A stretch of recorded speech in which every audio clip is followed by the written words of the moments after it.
Welcome to the Slop Temple. We pray this video helps. In this video, I will show you how to draw the BMW M3 G80. First, begin by lightly sketching the car's overall silhouette. Think about its length versus its height, aiming for a dynamic, low profile.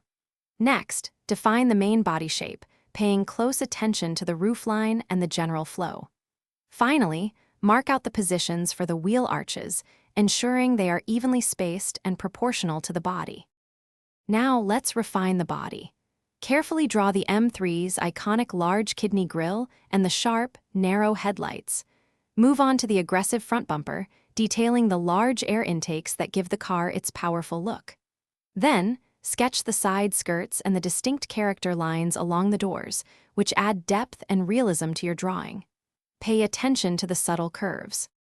Moving on, it's time for the wheels and glass. Detail the wheels, adding spokes, the thickness of the tires, and even a hint of the brake calipers behind them.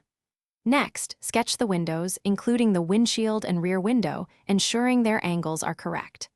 Finally, focus on the rear of the car, drawing the distinctive taillights, the aggressive rear diffuser, and the quad exhaust tips. To complete your drawing, let's add the finishing touches. Go over all your lines, making them crisp and clean to define every edge.